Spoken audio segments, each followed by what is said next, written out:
¿Qué tanto conocemos sobre las metodologías de distribución en planta? Hola, somos alumnos de la Facultad de Ingeniería Industrial. Los integrantes de nuestro grupo son Jonathan Garcés y quien les habla, Héctor Coloma. El tema a exponer es métodos de distribución en planta. Introducción. Históricamente, la ordenación tiene una ambigüedad tan vieja como la del hombre mismo. Es decir, esto se remonta a la necesidad de organizar un equipo de trabajo, productos y maquinaria. En muchos textos antiguos se ilustran el arreglo del área de trabajo, contienen planos de edificación, todas estas muestran un área de trabajo para una misión o servicio específicos, pero sin reflejar un principio de la distribución de planta. Las primeras mejoras en esta área fueron dadas en el advenimiento de la revolución industrial, ya que esta afectó el área económica. Estas áreas fueron aplicadas en la mecanización del equipo, talleres limpios y ordenados. Esto sin duda era una ayuda intangible. Luego, con el tiempo y la debida creciente industria, los administradores y directores se fueron formulando los principios y técnicas de distribución de planta que hoy en día conocemos. La distribución de planta como concepto podríamos decir que se trata de la ordenación, organización y clasificación de los equipos industriales y de espacios físicos necesarios. Entonces el diseñador de esta manera obtiene la máxima economía y seguridad posible. A su vez, colateralmente damos la satisfacción de los trabajadores. Entonces el sistema productivo alcanza sus objetivos con mayor eficiencia. Metodología. Para poder hacer un bosquejo de los diferentes sistemas organizativos en las empresas, debemos comprender que en la distribución de plantas se hace necesario conocer los factores implicados en ellas y las interrelaciones existentes entre los mismos. La influencia o importancia relativa a estos factores pueden variar de acuerdo a cada organización y situación concreta. Todo inicia con la adecuación de la logística interna en cada organización, ya que es una herramienta clave para las empresas. La logística interna son todos aquellos procesos de la cadena de suministro que tienen lugar dentro de la propia empresa. Es decir, desde que la compañía recibe la mercancía en sus instalaciones hasta que ésta sale, ya sea hacia el colaborador de logístico o rumbo a su destino final. Podemos distinguir cuatro fases dentro del proceso de logística interna. Recepción. Toda empresa que quiere llevar a su cadena de suministro debe ser capaz de recepcionar mercancía, además de los recursos necesarios como instalaciones maquinarias, personal. También se debe poseer un sistema informático para gestionar la mercancía que van a recibir y llevar una previsión de cómo y cuándo va a hacerlo. Ubicación. La ubicación no se limita a colocar la mercancía en estantería. Puede que los materiales no tengan que ser almacenados, sino llevados directamente a otro punto de la cadena de suministro. Además, debemos estudiar la posición de cada material en el almacén para optimizar los trayectos. Cuando más rotación tenga un producto, más accesible ha de estar colocados a menor altura. Aumentar el valor. Acá es donde se encuentran todos los procesos que suman valor. Por ejemplo, si al recepcionar la mercancía hemos de hacer procesos de picking, de consolidación o cualquier otro tipo de manipulación adicional. La gestión del stock en tiempo real es otra tarea que aumenta o se debe tener en cuenta en el almacenamiento. Salida. También forma parte de la logística interna la responsabilidad de dar correcta salida hacia el siguiente paso de la cadena de suministro.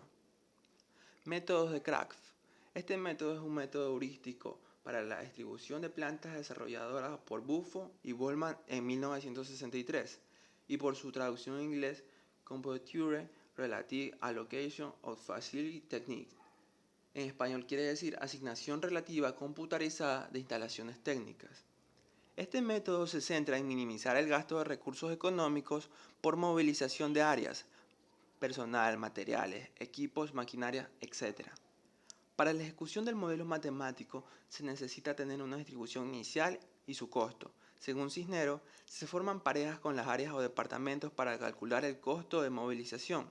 Se identifica y selecciona la pareja cuyo costo sea menor y se lo ubica en el centro como principal. De ser necesario, se forman nuevas parejas.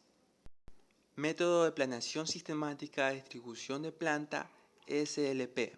Fue desarrollado por Richard Mutter en los años 60 con un procedimiento sistemático multicriterio, igualmente aplicable a distribuciones completamente nuevas con métodos simplificados aplicables a oficinas, laboratorios o áreas de servicio, como también a distribuciones de planta ya existentes.